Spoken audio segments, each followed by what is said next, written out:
नमस्कार दोस्तों, आप सभी लोगों का स्टडी IQ अकेडमी स्वागत है। आप सभी विद्यार्थियों के लिए महत्वपूर्ण क्लास लेके आ गया हूं। सभी विद्यार्थी फटाफट से जुड़ जाइए। आप सभी को पता है रोजाना हमारी क्लास रात के 9 बजे होती है और दोस्तों आपके लिए बहुत ही महत्वपूर्ण क्लास आ चुकी है। सभी के सभी विद्यार्थी इस क्लास को शेयर कर दीजिए ज्यादा से ज्यादा, ताकि राजस्थान के सभी जनता तक ये जो है क्लास पहुंच सके। चलेगा दोस्तों, क्लास को शुरू किया जाए। और आपको बता दूं, आज मिक्स पर्सन होने वाले हैं। आर्ट एंड कल्चर एंड बोलियों से संबंधित बहुत ही महत्वपूर्ण प्रश्न, लाजवाब क्लास आज की होने वाली है। क्लास को जबरदस्त लाइक करना, शेयर करना। कल की क्लास मैंने देखी है कि आप लोगों ने लाइक वगैरह शेयर वगैरह नहीं किया है। क्या आप लोग भी क्लास बंद करवाने के मूड में हो या फिर नहीं, ये बता दो, ठीक है ना। तो ऐसे काम थोड़ी ना चलेगा कि आप शेयर वगैरह ही नहीं करोगे। थोड़ी तो अपने को मतलब अपनी सोचने क्षमता जो है दिखानी चाहिए कि अपने जो है कोई टीचर फ्री में पढ़ा रहा है तो अपन को भी तो थोड़ी थोड़ी शर्म आती है कि यार फ्री में पढ़ रहे तो लाइक का बटन दबा दे। कोई पैसा वैसा थोड़ी ना कटता है। कटता है क्या कोई पैसा? नहीं कटता ना। तो फिर लाइक कर दो अभी फटाफट से, क्लास को देखने से पहले तुरंत लाइक करो फटाफट से। और अभी 25% करेंगे, आपके पेपर में 25% आएंगे हाई कोर्ट में। उसी से रिलेटेड में सारे प्रश्न लेके आया हूं आज की क्लास में। चलो तो दोस्तों, आपके सामने ये रहा पहला और महत्वपूर्ण प्यारा सा प्रश्न। देखिएगा दोस्तों, क्या है ये रहा प्रश्न। प्रश्न है, राजस्थान की भाषा के लिए राजस्थानी शब्द का प्रयोग सर्वप्रथम किसने किया था? तो राजस्थान की भाषा के लिए राजस्थानी शब्द का प्रयोग सर्वप्रथम किसके द्वारा किया गया था? तो आपको बता दूं, George Abraham Grierson. Very very important 25 के 25 प्रश्न हूबहू आपके पेपर में छपने वाले। जब भी पेपर होगा, पेपर बहुत जल्दी होगा। आपको बता दूं दोस्तों, इन्होंने एक पुस्तक लिखी थी 1907 में। उसी में इन्होंने ये राजस्थानी जो भाषा है, राजस्थानी शब्द है, इसका उल्लेख किया था। और कब किया था? कौन सी पुस्तक थी? भारतीय भाषा विषयक कोश, या इसी को अंग्रेजी में नाम बोलते हैं लिविंगस्टन सर्वे ऑफ इंडिया। तो ये आपको बात याद रखनी है। चलो दोस्तों, अगले प्रश्न में बढ़ते हैं। ये रहा आपकी स्क्रीन पे अगला प्रश्न। प्रश्न है, लिविंगस्टन सर्वे ऑफ इंडिया के लेखक कौन हैं? बहुत बार ये प्रश्न आए हुए हैं, तो अभी अपन ने किए थे बिल्कुल। तो बताइए इसका आंसर क्या होगा?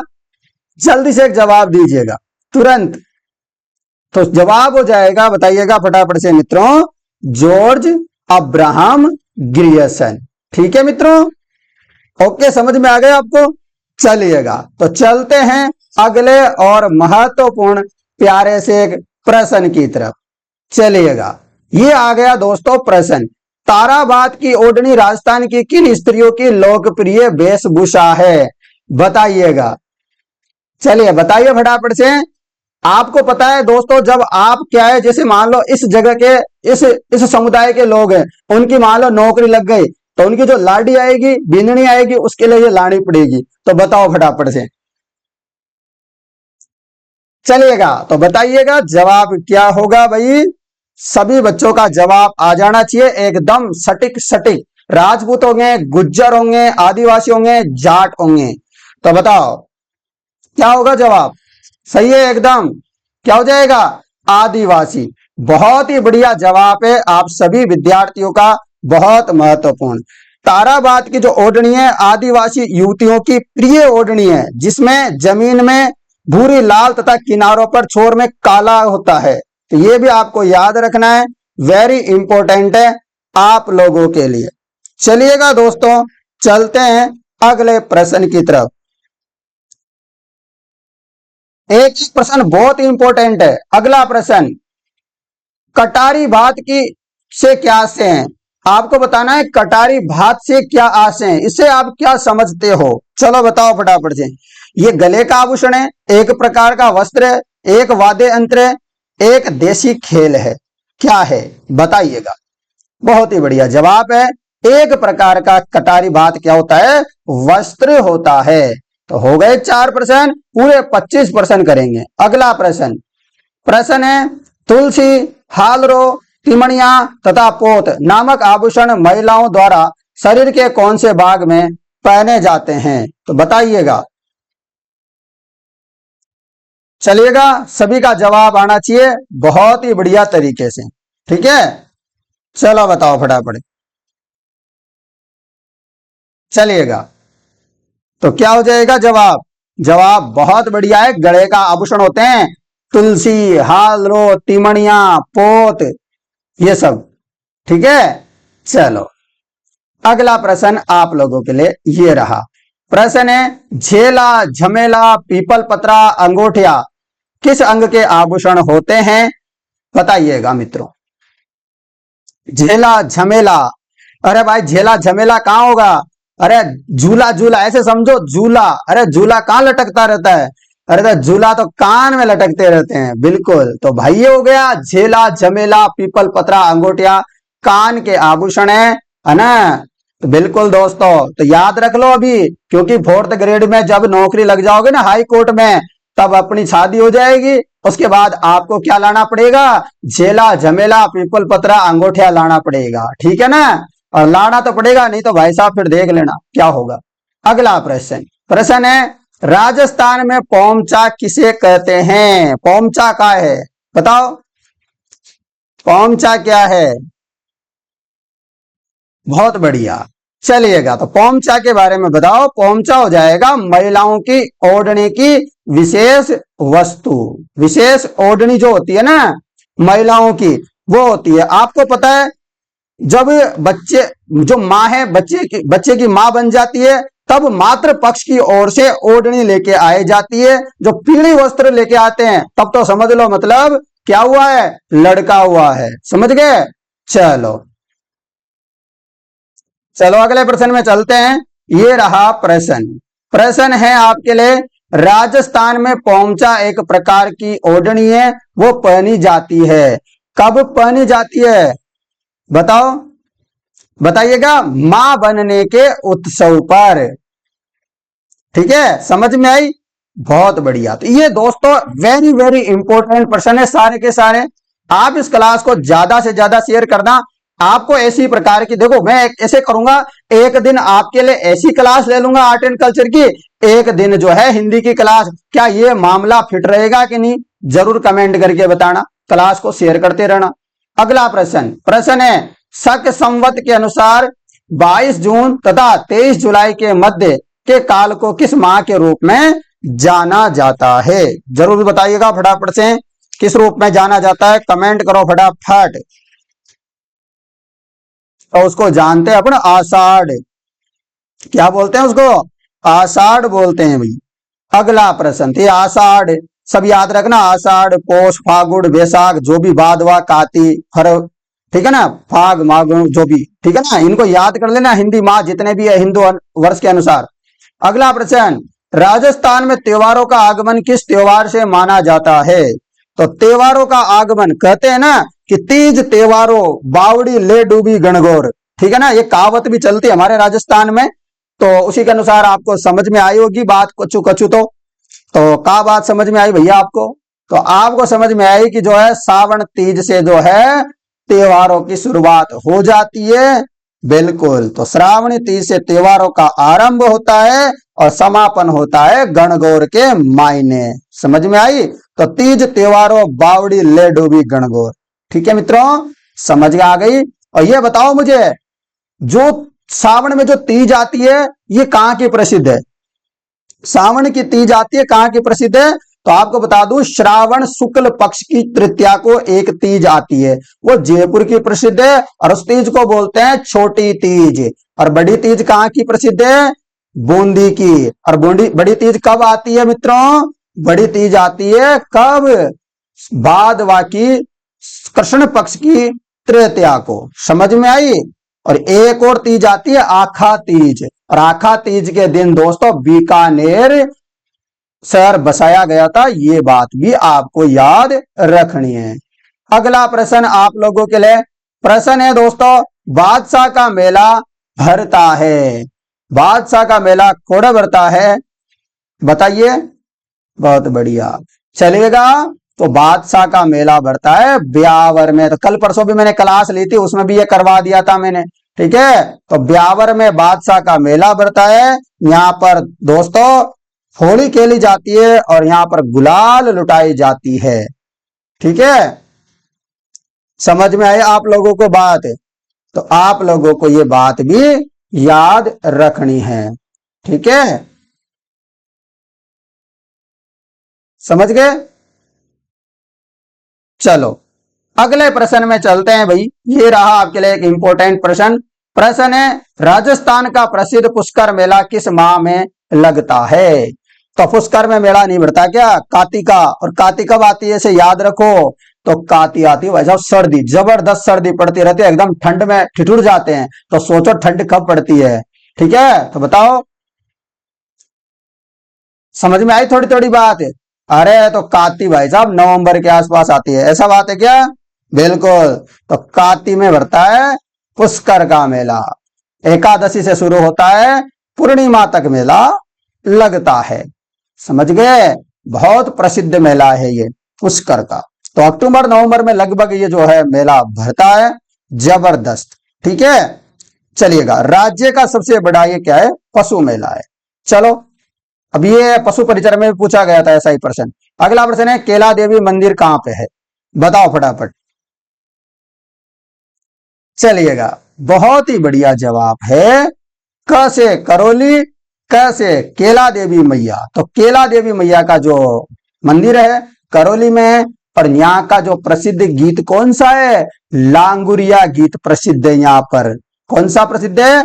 लांगुरिया गीत। अगला प्रश्न, अगला प्रश्न है, राजस्थान में लांगुरिया गीतों का संबंध। क्या बात करते हो दोस्तों, मैंने बोला और फटाक देने से प्रश्न भी आ गया नीचे। तो जवाब हो जाएगा केला देवी मैया का प्रसिद्ध है। अगला प्रश्न आपके लिए, राजस्थान में सर्वाधिक महत्वपूर्ण लोक देवता कौन से माने जाते हैं? बताइएगा फटाफट से। तो जवाब क्या होगा? वीर तेजाजी महाराज। ये लोक देवता सर्वाधिक महत्वपूर्ण माने जाते हैं। आपको याद रखना है वीर तेजाजी महाराज के बारे में जितना भी हो सकता है आपको इनके बारे में अधिक से अधिक याद रखना है, ताकि कोई भी प्रश्न आपसे चूके ना। ठीक है, समझ में आ गया आप लोगों को? चले अगले प्रश्न में, आपके लिए जो महत्वपूर्ण है उन प्रश्नों में चलते हैं। ये रहा दोस्तों प्रश्न, कौन से लोक देवता को धौलिया वीर के नाम से भी जाना जाता है? तो धौलिया वीर के नाम से किनको जाना जाता है मित्रों? तो धौलिया वीर के नाम से जाना जाता है वीर तेजाजी महाराज को। धौलिया वीर क्यों जानते हैं? क्योंकि इनका जो गोत्र था मित्रों, तो धौलिया वीर था, धौलिया गोत्र था। आपको पता है जाटों के इनको आराध्य देव के नाम से जानते हैं। और दूसरी बात याद रखना, और ये क्या है? परम गोरक्षक, गायों के मुक्तिदाता, कालाबाला के देवता, कृषि कार्यों के उपकारक देवता, इनके नाम से जानते हैं। बिल्कुल सही बात है एकदम। ठीक है, चलिएगा चलते हैं अगले प्रश्न की तरफ। ये रहा महत्वपूर्ण प्रश्न निम्नलिखित में से बताओ कौन सा संप्रदाय निर्गुणोपासक नहीं है? तो कौन सा संप्रदाय है जो निर्गुणोपासक नहीं है मित्रों? बताइएगा फटाफट से। बहुत ही बढ़िया और लाजवाब प्रश्न आपकी स्क्रीन पर, बताओ। तो पता है आपको निर्गुणोपासक नहीं थे नाथ संप्रदाय, जबकि जसनाती भी था, दादू भी था, राम स्नेही भी था। ठीक है ना? तो ये बात आपको याद रखनी है, वेरी इंपॉर्टेंट। अगला प्रश्न है, निम्नलिखित में से कौन सा संप्रदाय निर्गुण भक्ति संप्रदाय नहीं था?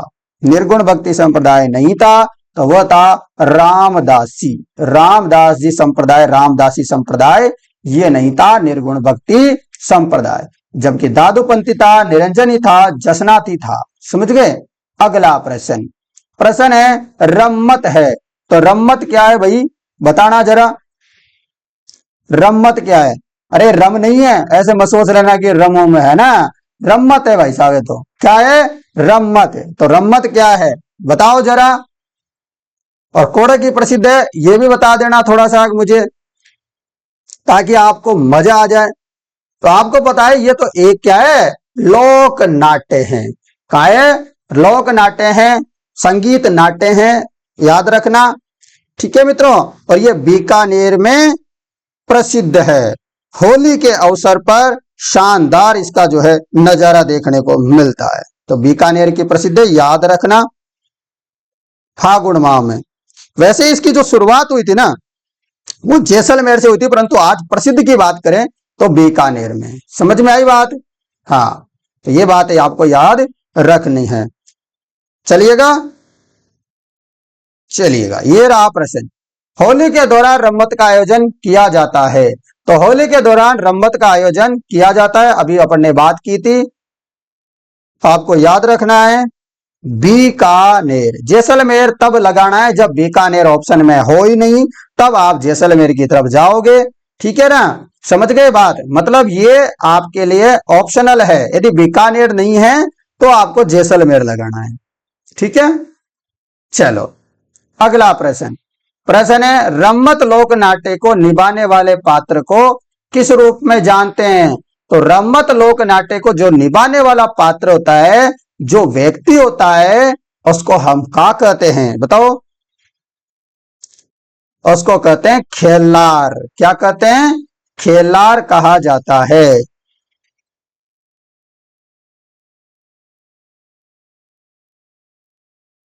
चले बताइए फटाफट से। अगला प्रश्न है आपके लिए, राजस्थान राज्य की आत्मा लोक नृत्यों का सिरमौर किस नृत्य को कहा जाता है? बताओ, राजस्थान राज्य की आत्मा लोक नृत्यों का सिरमौर किस नृत्य को कहा जाता है मित्रों? बताइएगा। सबको पता है ये तो घूमर, ठीक है ना, घूमर नृत्य। तो इसको राज्य की आत्मा कहलाने वाला नृत्य, ये नृत्य दोस्तों गुजरात के गरबा नृत्य से क्या है, मिलता जुलता है। ठीक है ना, गणगौर पर महिलाओं द्वारा एक दूसरे को हाथ पकड़कर लयबंद तरीके से इसको किया जाता है नृत्य को। इसमें मंजीरा, ढोलक ये बजाए जाते हैं, ये भी आपको याद रखना है। ठीक है ना, तो ये इंपॉर्टेंट है आप सभी के लिए। ठीक है, चलिएगा अगले प्रश्न की तरफ चलते हैं। ये रहा प्रश्न, राजस्थान का कौन सा लोक नृत्य केवल महिलाओं द्वारा किया जाता है? यानी कि इसको पुरुष नहीं करते हैं, केवल और केवल महिलाएं करती है इस नृत्य को। तो ये कौन सा नृत्य है? घूमर नृत्य है। कौन सा नृत्य है? घूमर नृत्य है ये। अगला प्रश्न, राजस्थान का राज्य वाद्य कौन सा है? तो राजस्थान का राज्य वाद्य कौन सा है, बताना जरा। राजस्थान का राज्य वाद्य हो जाएगा अलगोजा। कौन सा गोजा? अलगोजा। याद रखना दोस्तों, ये बांसुरी की तरह होता है। कैसा होता है? बांसुरी की तरह होता है, और इसका संबंध मुंह से बजाया जाता है। ठीक है ना, मुंह से बजाया जाएगा, मतलब सुशीर वाद्य यंत्र। समझ गए आई बात आप लोगों को? तो सुशीर वाद्य यंत्र ये आप लोगों को याद रखना है। ठीक है मित्रों, बहुत इंपॉर्टेंट है आप लोगों के लिए। चलिएगा अंतिम प्रश्न आज का इस क्लास का। चलिएगा, ये रहा प्रश्न, निम्न में से कौन सा वाद्य यंत्र बांसुरी की तरह होता है? तो अभी अपन ने देखा कि कौन सा होता है। बहुत ही बढ़िया शानदार जवाब है आप लोगों का। जल्दी से फटाक देने से का आंसर दे दो। तो जवाब आप सभी का सही है, अलगोजा। क्या हो जाएगा? अलगोजा।